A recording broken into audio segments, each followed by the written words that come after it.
सुखदेव जी महाराज राजा परीक्षित को कहते भगवान की ये कथा, भगवान का ये ग्रंथ है। धोती फटी है, द्वार खड़ो द्विज दुर्बल एक। Hello guys, good morning, welcome back to my new blog and my channel new के 01 संगाल व्लॉग्स में। सो कैसे हो आप सब? होप सब बढ़िया होंगे एंड फिट एंड फाइन होंगे। सो आज है भागवत का लास्ट दिन, कल को है पूजा। सो अभी मैंने आज का आउटफिट ये है मेरा कुर्ता पजामा। सो चलो चलते हैं मंदिर में और फिर मिलते हैं मंदिर में आपको शाम को भागवत के वक्त। और ये रहा मेरा गोरिल्ला पोर्ट जो मैंने कल लिया था, इससे ही शूट किया था मैंने कल सब कुछ। गोरिल्ला पोर्ट ही है और सेल्फी स्टैंड अंदर रखा है, वो वाला है, वो सेल्फी स्टिक वायर वाला है, ब्लूटूथ वाला नहीं है। सो चलो चलते हैं मंदिर में, वही मिलता है आपको।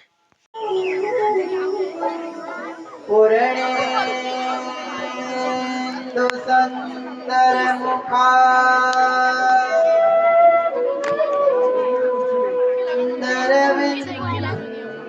नेत्रा कृष्णात् परं किमपि तत्त्वम्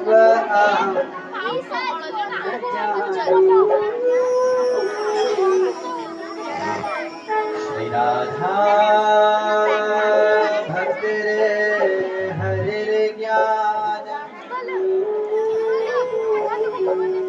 ताभ्यां या च समन्वितां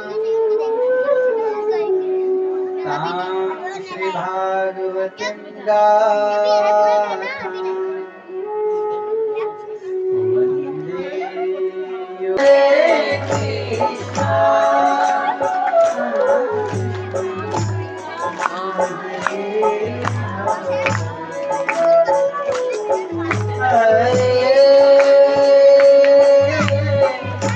राम हरे राम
सप्तम दिवस अर्थात विश्राम दिवस कल केवल महात्म्य श्रवण होगा। कथा का जो सार है वो आपको सुनाया जाएगा।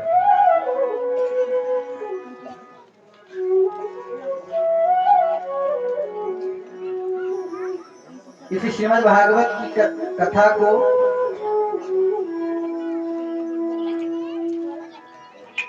जीवन में जितना हो सके उतना अपने जीवन में हमें धारण करना चाहिए। जो इस श्रीमद् भागवत का आश्रय लेकर के अपने जीवन को व्यतीत करता है, परमात्मा सदैव उसके साथ रहता है, सदैव उसकी रक्षा करता है।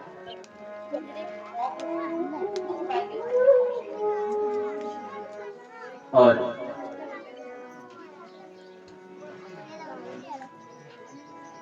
ये भगवान की कथा भक्तानां चरितम यस्य सह भागवत, जो भक्तों के चरित्र से भरा हुआ है, भगवान के भक्तों का चरित्र जिसमें कूट कूट कर भरा है, वह यह श्रीमद् भागवत है।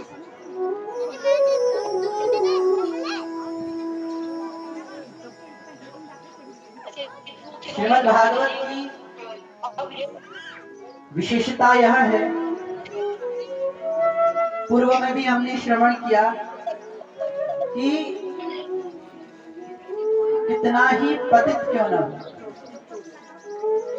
वह कितना ही पतित क्यों न हो, श्रीमद् भागवत की कथा जो श्रवण करता है उसके सारे कष्ट ये श्रीमद् भागवत भर लेता है। उस जो पतित है उसको पावन करता है।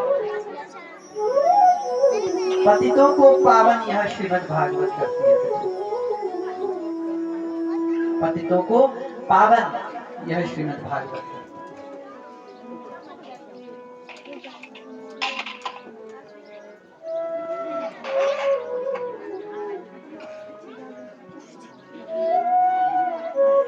गोपियों ने कहा था तब कथामृतम तप्त जीवन श्रवण मंगलम भूरिदाश। भगवान का कथा रूपी अमृत जो है ना, तब कथामृतम तप्त जीवनम, आपका कथा रूपी अमृत हमारे सारे तापों को नष्ट कर देता है। हमारे त्रिताप जो हमारे भीतर विद्यमान है ना, वो नष्ट हो जाते हैं। दैहिक ताप, दैविक ताप, भौतिक ताप, ये जो ताप है ये नष्ट हो जाते हैं हमारे। इन त्रितापों से हमें मुक्ति प्राप्त होती है। इन तीन तापों से मुक्त करने वाला तब कथामृतम, आपका कथा रूपी अमृत, तब कथामृतम तृप्त जीवनम, आपका कथा रूपी अमृत हमारे जीवन को तृप्त रखता है, हमारा जीवन संतुष्ट रहता है, हमारा जीवन जो है मंगलमय रहता है। हमारे जीवन में सदैव उमंग और उल्लास का एक नया नया उमंग उत्पन्न होता है। ऐसी भगवान की कथा है। भगवत रसिकों की पहचान यही है सज्जनों, जो भगवान की कथा को सुनते हैं भाव विभोर होकर के, मनोमंथन करते हुए, अपने आत्म को रंजन करते हुए भगवान की कथा को सुनने में आनंद रखते हैं, रुचि रखते हैं।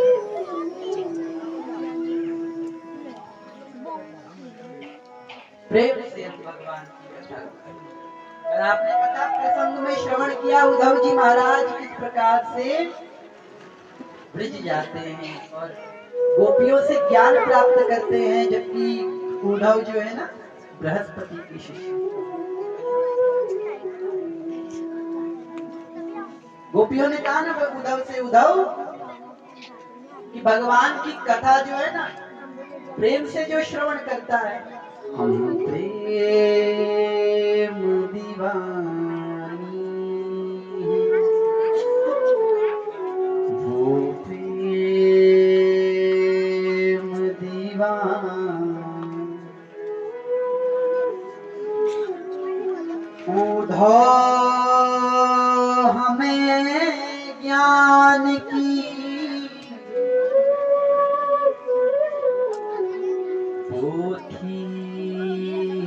ना सुना। प्रेम से जो भगवान की कथा, भगवान में रम जाता है ना, उसके जीवन में कोई और इच्छा रहती नहीं। मणिद्वीप में, नवद्वीप में चैतन्य महाप्रभु आजाद लंबित भुजन, चैतन्य महाप्रभु के हाथ कितने बड़े जानते हैं? उनके घुटने से नीचे उनके हाथ आते हैं, उनके घुटने से नीचे उनके हाथ आते हैं।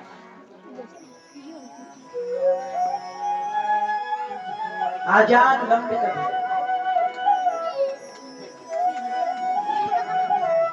एक छाछ बेचने वाला अपने घड़े में छाछ भरकर बेचने के लिए जा रहा था।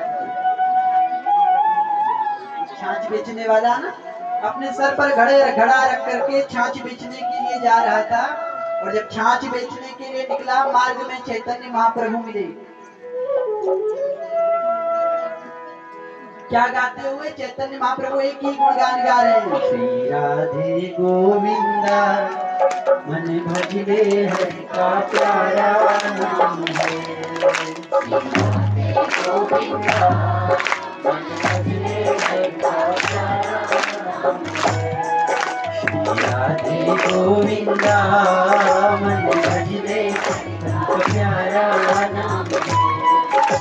राधे गोविंदा मन भजले हरि का प्यारा नाम है। चैतन्य महाप्रभु श्री राधा श्री राधा श्री राधा श्री राधा नाम जाप करते हुए जा रहे थे।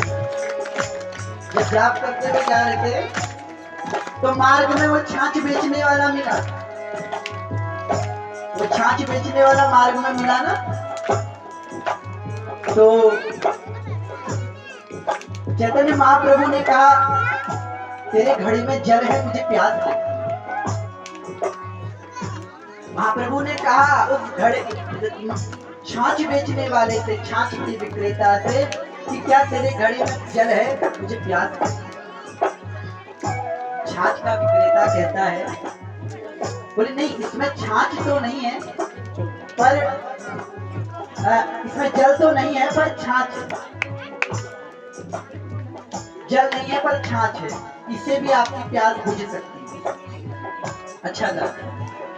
अब ये व्यापारी बड़ा खुश हुआ, बोले सुबह सुबह की बोनी अच्छी हो गई। सुबह महाप्रभु जो है ना पूरी छाछ पी गए महाराज। और जब छाछ पी गए ना, तो जानते हो ये व्यापारी बड़ा खुश हुआ। ये व्यापारी जो है ना महाराज बड़ा खुश हुआ। खुश क्यों हुआ? बोले आज सुबह सुबह बड़ी अच्छी बोनी हो गई। आज सुबह सुबह बड़ी अच्छी बोनी हो गई महाराज, क्योंकि व्यापारी का लक्षण क्या है? व्यापारी जो है सुबह सुबह बोनी अच्छी हो जाए ना तो खुश हो जाता है। तो व्यापारी भी बड़ा खुश हो गया। अब खाली घड़ा महाप्रभु ने इसको पकड़ा दिया। महाप्रभु ने खाली घड़ा पकड़ा दिया महाराज। अब छाछ बेचने वाले ने कहा, बोले पैसा पैसा कौन देगा? महाप्रभु कहते हैं, बोले हम तो फक्कड़ आदमी हैं, हम तो फक्कड़ आदमी हैं महाराज, हमारे पास पैसा कहाँ से आएगा? तो आप बिना पैसों के मेरी छाछ पी गए। महाप्रभु ने कहा, मेरे पास तो यही है महाराज। अच्छा काम करना, पीछे मेरे शिष्य आ रहे हैं, पीछे शिष्य आ रहे हैं, उनसे मांग लेना। छाछ बेचने वाले ने कहा, आपके पास कुछ तो होगा? महाप्रभु ने कहा, हाँ है, जो है मैं तुझे दे देता हूँ। क्या है? राधे गोविंदा मन भजले प्रभु का प्यारा नाम है।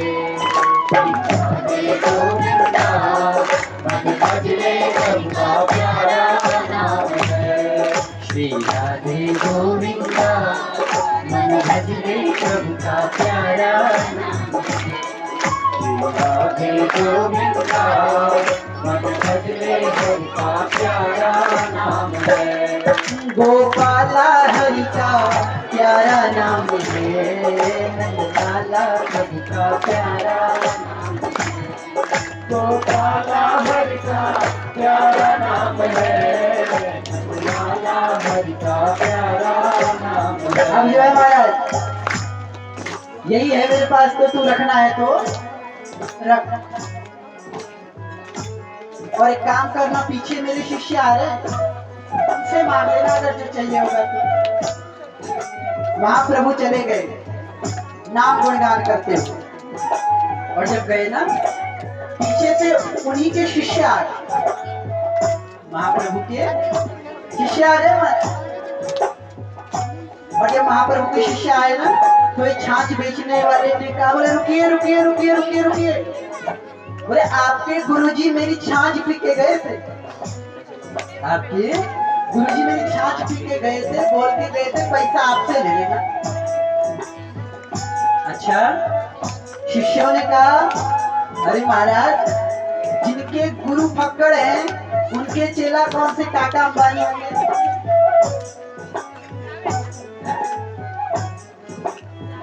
गुरु भी फक्कड़ है तो चेला भी फक्कड़ ही है महाराज।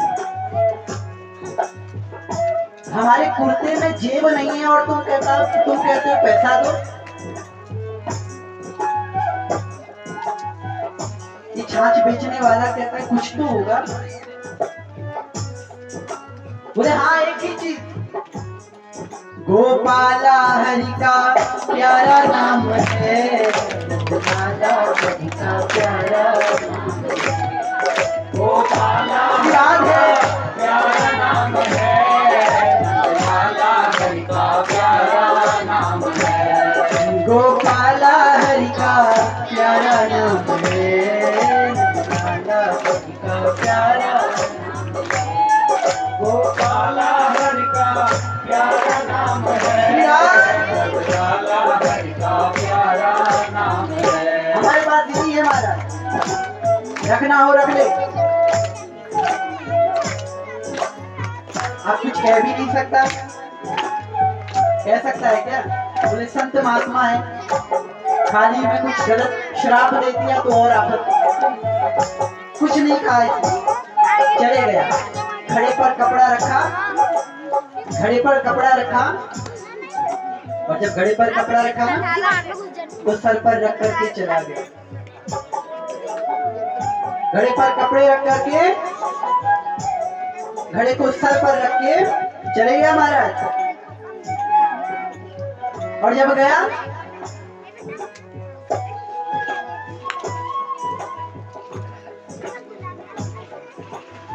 उसके उपरांत अब इसने कहा, बोले संत महात्मा जो देखे गए हैं उसे ही स्वीकार करते हैं। महात्मा जी जो देखे गए हैं उसे ही स्वीकार करते हैं। खाली घड़ा लेकर के घर को चले गए। आज समझ लिया मैंने संतों की सेवा कर, आज संतों की सेवा कर। सर पर घड़ा रखा और क्या कहते हुए कहा, चलो जो दिया है उसी को तो ले लूं। जाप करते हुए जा रहा है, श्री राधे गोविंदा मन भजले हरि का प्यारा नाम है, श्री राधे गोविंदा मन भजले हरि का प्यारा नाम है। महाराज रस कभी आता है, जो जिसने बजाई कथा में ताली नहीं रुकती उससे उसकी घरवाली।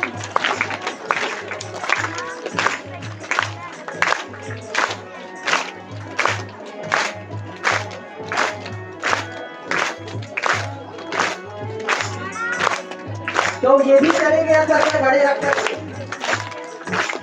राधे गोविंदा मन भजले हरि का प्यारा नाम है, राधे गोविंदा मन भजले हरि का प्यारा नाम है, गोपाला हरि का प्यारा नाम है, गोपाला हरि का प्यारा नाम है, गोपाला हरि का प्यारा नाम है, गोपाला हरि का प्यारा नाम है, ओ गोपाला हरि का प्यारा नाम है,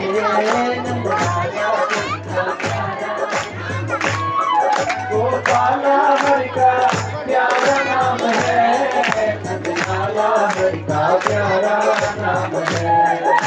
ये व्यक्ति भी छाछ बेचने वाला भी यही जाप करते जा रहा है, करते जा रहा है, करते जा रहा है। सज्जनों, जब इस जाप को ये छाछ बेचने वाला गा रहा था ना, उसका घड़ा भारी हो रहा, उसका खाली घड़ा भारी हो रहा। उसने विचार किया, यह घड़ा तो खाली है, ये घड़ा खाली है तो इतना भारी क्यों हो रहा? उसने सोचा मैं पैदल ज्यादा चल गया इसलिए मुझे भारी लग रहा।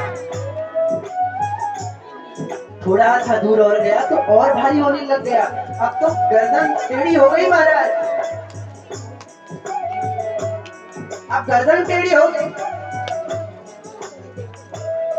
अब सहन नहीं हुआ, उसने एक घड़ा निकाल अपने सर से नीचे रखा, देखा कि इतना भारी क्यों है। जैसे ही घड़े से कपड़ा हटाया ना, तो क्या देखता है, उस घड़े में हीरा मोती पन्ना माणी भरे थे। प्रसन्न होने की बात ये नहीं है कि उसमें हीरा मोती थे, खुश होने की बात ये नहीं है कि उसमें हीरा मोती थे। उस छाछ बेचने वाले को इतनी ग्लानि हुई अपने आप पर। वो छाछ बेचने वाला क्या कहता है जानते हो, कि धिक्कार है मेरे जीवन को, मेरे जीवन को धिक्कार है। उस साधु ने इस घड़े को छुआ, हीरा बना दिया, वो साधु इस मिट्टी को छूता तो क्या नहीं बना देता। घड़ा फेंका और महाप्रभु के पीछे पीछे जा करके गुणगान करता है, राधे गोविंदा मन भजले राधे गोविंदा मन भजले हरि गोपाला प्रभु का प्यारा नाम है, गोपाला प्रभु का प्यारा नाम है, गोपाला प्रभु का प्यारा नाम है, गोपाला हरि का प्यारा नाम है, गोपाला हरि का प्यारा नाम है, गोपाला हरि का प्यारा नाम है, गोपाला हरि का प्यारा नाम है, गोपाला हरि का प्यारा नाम है। इसलिए वृंदावन की कुंज गलिन में सबको नाच नचाए, सबको नाच नचाए, वृंदावन की कुंज गलिन में सबको नाच नचाए, सबको नाच नचाए, ओ वृंदावन की कुंज गलिन में सबको नाच नचाए, सबको नाच नचाए, वृंदावन की कुंज गलिन में सबको नाच नचाए, सबको नाच नचाए। और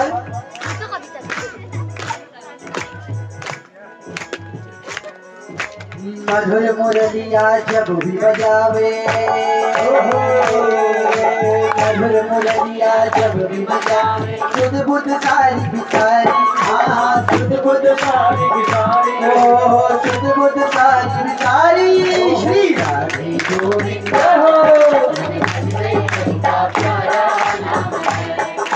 राधे गोविंदा मन भजले हरि का प्यारा नाम है, श्री राधे गोविंदा मन भजले हरि का प्यारा नाम है, श्री राधे गोविंदा मन भजले हरि का नाम है। नाम संकीर्तन की जय हो। तो भक्ति जो भगवत कथा को जो है भाव से, भाव ही भव कारण, भाव से जो श्रवण करता है ना महाराज, उसके जीवन में ईश्वर की अहेतु की कृपा बनती है, परमात्मा की अहेतु की कृपा बनी है। कल हम लोगों ने रुक्मणी विवाह का परम आनंद लिया, रुक्मणी विवाह का परम आनंद उठाया कि किस प्रकार से भगवान श्री कृष्ण और मां रुक्मणी का विधिवत विवाह।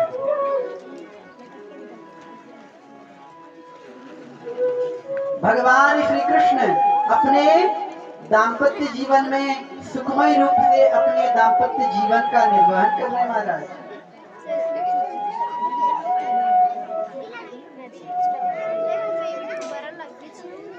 सुखमय जीवन का, अपने दाम्पत्य जीवन का सुख रूप से निर्वहन कर रहे हैं।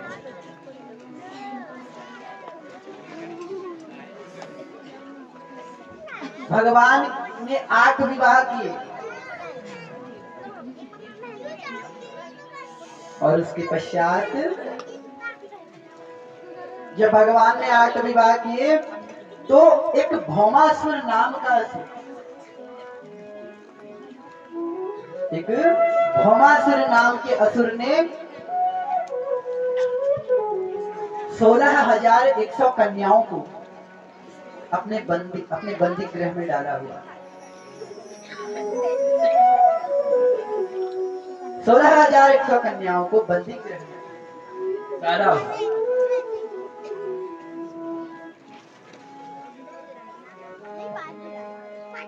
तो बंदी गृह में डाला हुआ था। तो उसके उपरांत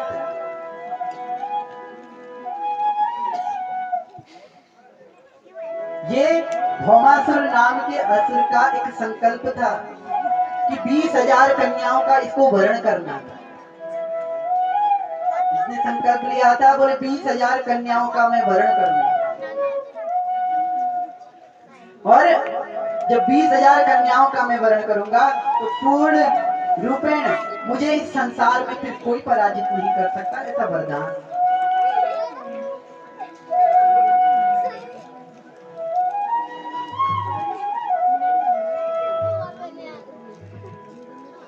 जब यह समाचार भगवान श्री कृष्ण को मिला ना महाराज कि भौमासुर नाम के असुर ने 16,100 कन्याओं को अपने बंदी गृह में बंदी बनाकर रखा हुआ है, तो भगवान श्री कृष्ण ने यह तय किया कि भौमासुर नाम के असुर के साथ बड़ा भीषण संग्राम करने के लिए हम उसके राज्य में गूंज करें। भगवान श्री कृष्ण चले गए युद्ध करने के लिए भौमासुर के साथ। दोनों का बड़ा भीषण संग्राम हुआ। दोनों का बड़ा भीषण संग्राम हुआ भगवान श्री कृष्ण और भौमासुर के मध्य बड़ा भयानक संग्राम हुआ, जिससे इतना भीषण संग्राम हुआ, इतना भीषण संग्राम हुआ सज्जनों कि भौमासुर को भगवान श्री कृष्ण ने मार दिया। भगवान श्री कृष्ण को मार गिराया और 16,100 कन्याओं को बंदी गृह से मुक्त किया। 16,100 कन्याओं को बंदी गृह से मुक्त किया महाराज। और जब मुक्त किया ना तो तब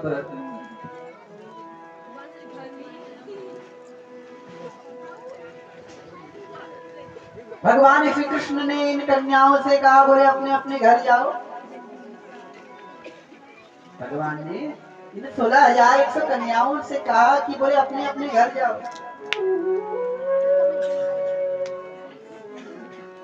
तो ये 16,100 कन्याएं कहती हैं कि अब हमको कौन अपनाए? एको ही दोषो गुण सन्निपाते, भले ही हमारे भीतर गुण अनेक हो कृष्ण, लेकिन हमें कौन अपनाए?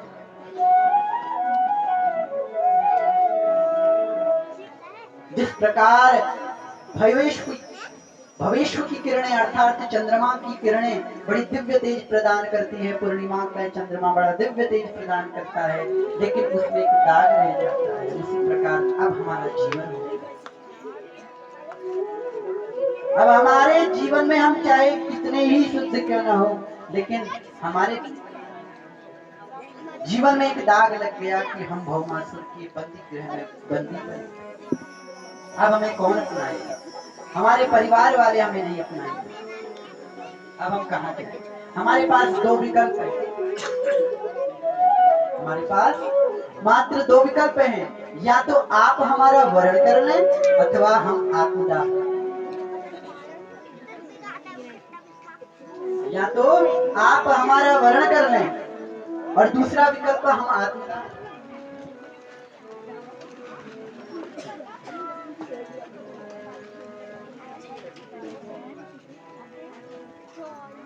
इसीलिए समाज में कहा जाता है, बोले बहुत परिवर्तन समय समय बदल रहा है, मॉडर्न जमाना आ रहा है, मॉडर्न जमाना आ रहा है। सज्जनों, इतने भी मॉडर्न हम ना हो जाएं कि हमारी संस्कृति का हनन हो जाए, हमारी परंपराओं का हनन हो जाए।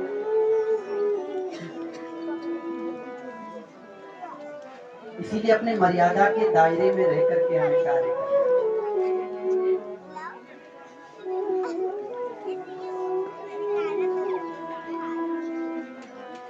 जिसका काम उसी को साझे,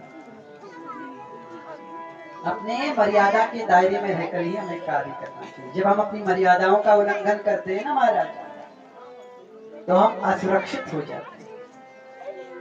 लक्ष्मण रेखा लक्ष्मण जी खींच कर गए थे सीता जी के लिए कि इससे बाहर मत जाना,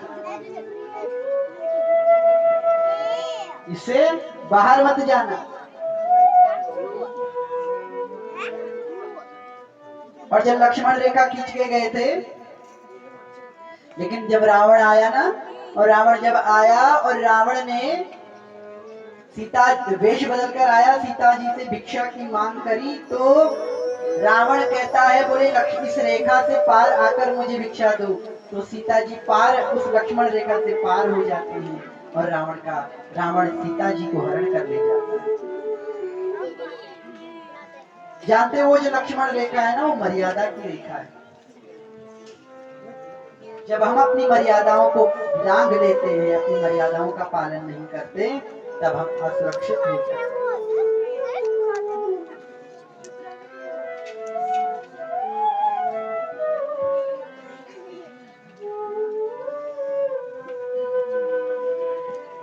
समय जीव की, मनुष्य की प्रवृत्ति इतनी परिवर्तनशील हो चुकी है कि उसको अपनी मर्यादाओं से, अपने रीति रिवाज से कोई अधिक लगाव नहीं है।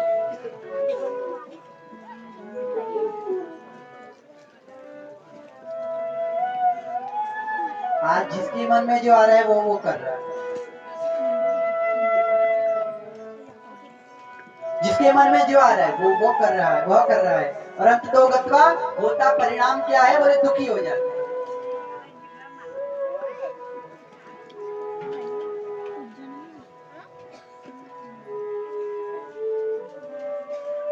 तो अपनी मर्यादा के दायरे में रहकर के हमें कार्य करना चाहिए। इधर भौमासुर की बंदी बनाई वह 16,100 कन्याएं। भगवान से कहती हैं अब हमें कौन अपनाएगा। बोले अब हमारे पास दो विकल्प हैं महाराज, आप हमें अपना हमारा वर्ण कर लें, अथवा हम आत्मदाह कर लें। हम जो है आत्मदाह कर लें। समय भगवान ने अपना उदार हृदय दिखा करके उन 16,100 कन्याओं का वर्ण किया। 16,100 कन्याओं का वर्ण किया। अब भगवान की कुल पत्नियां हुई 16,108। 16,108 भगवान की पत्नियां।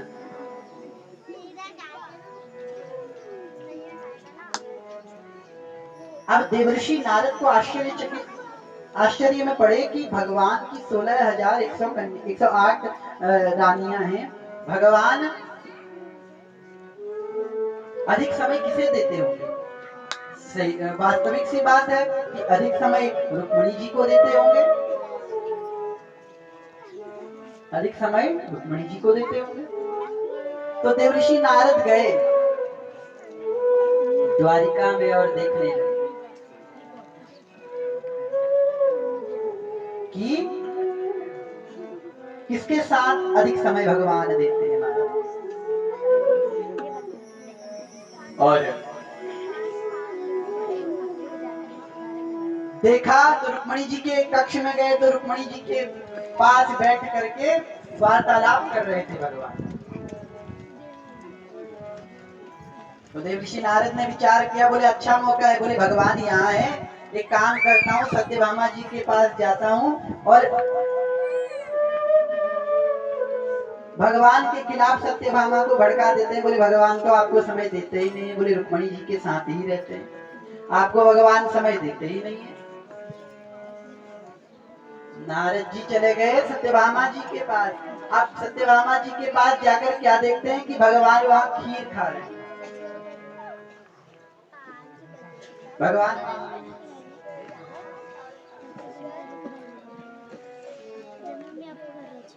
और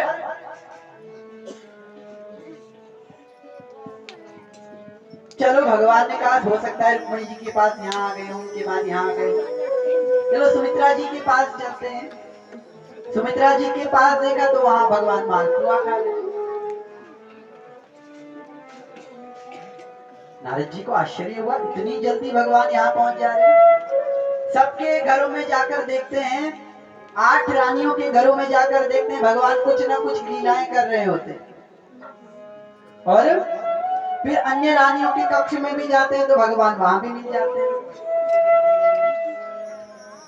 देवर्षि नारद ने कहा, बोले 16,108 हैं। 16,108 पत्नियां हैं। बोले इतनों के घर जाऊंगा मैं तो ऐसे ही बूढ़ा हो जाऊंगा। इतनों के घर में जाऊंगा ना तो ऐसे ही बूढ़ा हो जाऊंगा।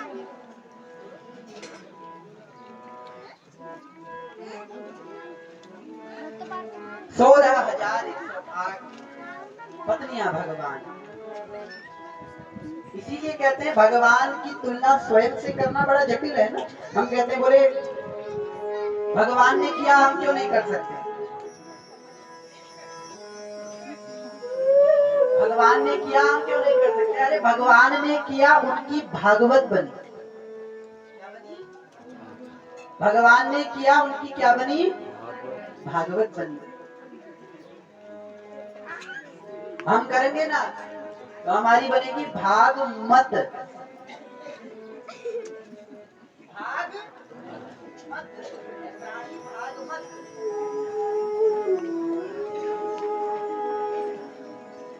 और खुद ही सोच बोले ये भी वही होगा। द्वारपालों ने कहा रुको रुको, हम जरा भीतर समाचार देते। हम जो है भीतर समाचार देते हैं। द्वारपाल भीतर गए, कहा द्वारिकाधीश की जय हो, द्वारिकाधीश की जय हो, द्वारिकाधीश की जय हो। द्वार पर एक निर्धन व्यक्ति आया है, उसकी धोती फटी है, उसकी धोती फटी है, उसका जो उसकी पगड़ी बंधी हुई है उसमें भी न जाने कितने दिनों से वो मैली पड़ी है, गंदी है, धोती फटी है। द्वार खड़ो द्विज दुर्बल एक, रहो चकिसो वसुधा अभियामा। उसका जो है शरीर जो है बड़ा ही निर्बल है, बहुत दुर्बल है और बड़ा निर्धन प्रतीत होता है। श्री कृष्ण ने कहा कौन है, कौन है। बोले उसने अपना दिव्य नाम सुदामा बताया है। जैसे ही श्री कृष्ण ने सुना कि सुदामा आया है, रुक्मिणी जी पंखा जल रही थी, भगवान को पीछे धकेल दिया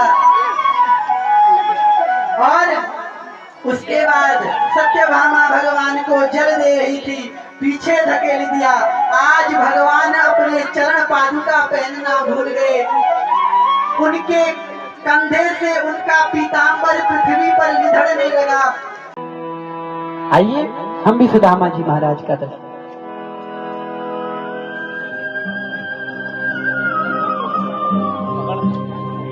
गरीबी से बुरा हाल, धर्म पत्नी के बार बार कहने पर सुदामा ना चाहते हुए अपने बचपन के मित्र कृष्ण से मिलने चला।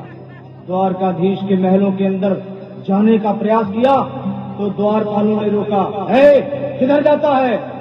सुदामा ने प्रार्थना की, मेरा श्याम, यही सोच कर मैं आस करके आया हूँ।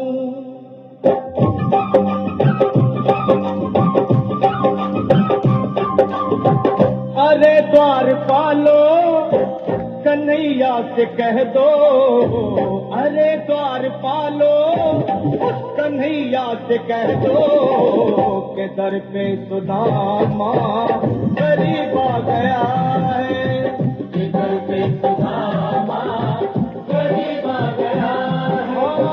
भटकते भटकते न जाने कहाँ से, भटकते भटकते न जाने कहाँ से तुम्हारे महल के करीब आ गया है। तुम्हारे महल कन्हैया से कह दो अरे द्वार पालो, कन्हैया से कह दो के दर पे सुदामा गरीब आ गया है, के दर पे सुदामा गरीब आ गया है। भटकते भटकते न जाने कहाँ से, भटकते भटकते न जाने कहाँ से तुम्हारे महल के करीब आ गया है, तुम्हारे महल के करीब आ गया है। अरे द्वार खोलो कन्हैया से कह दो के दर पे सुदामा गरीब आ गया है, के दर पे सुदामा गरीब आ गया है।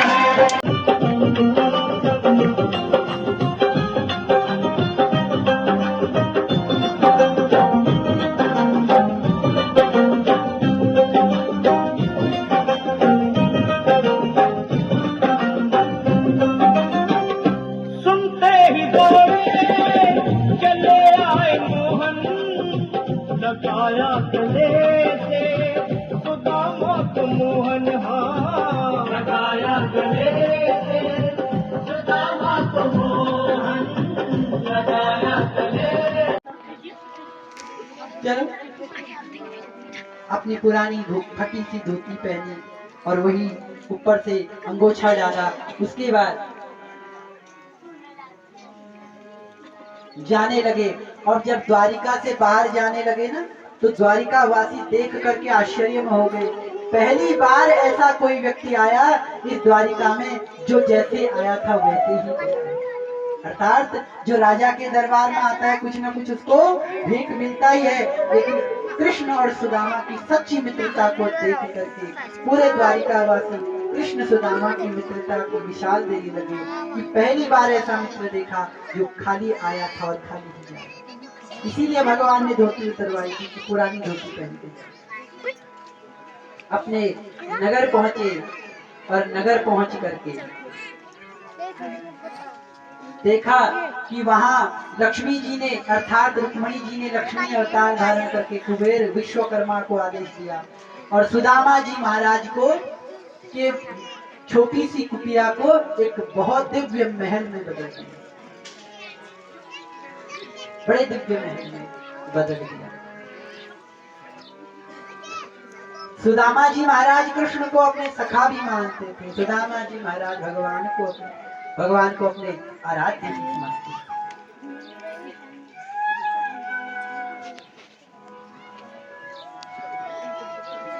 इस प्रकार से एकादश स्कंद हम विश्राम करते हैं और अंतिम स्कंद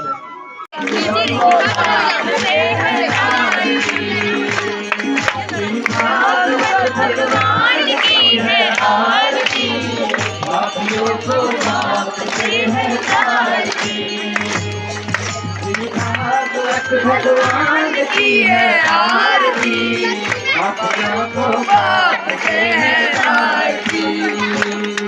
ये गीत पावन गीत हर कष्ट मिटाने वाला को बनाने वाला, गीत पावन पुनीत हर कष्ट मिटाने वाला, सब दर्द कराने वाला।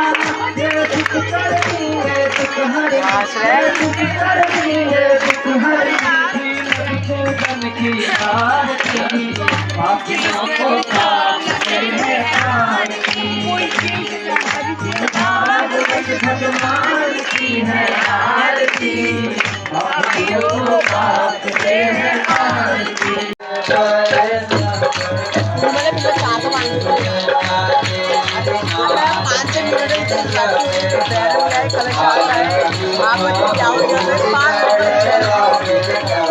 शिव शंकर जी के काशी विश्वनाथ ओ गुरु जी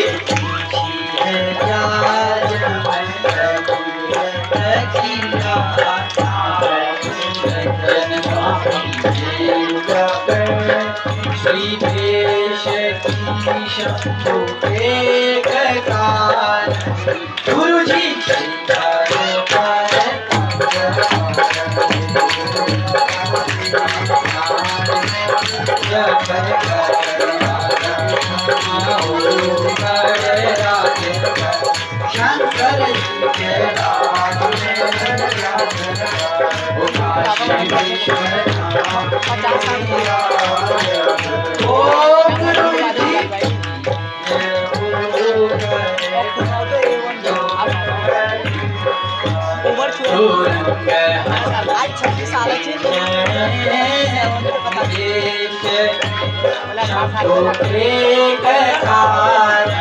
गुरु जी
भाई जाता चरणों में शीश नवाए जाता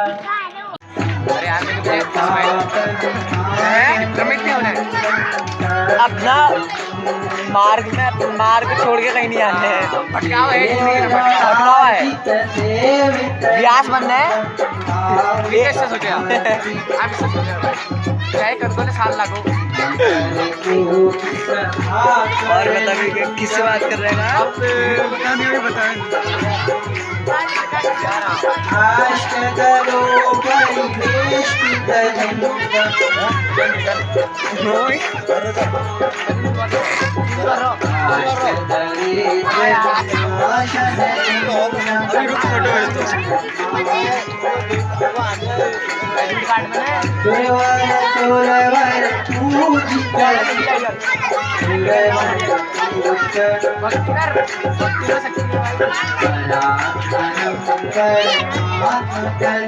कपिल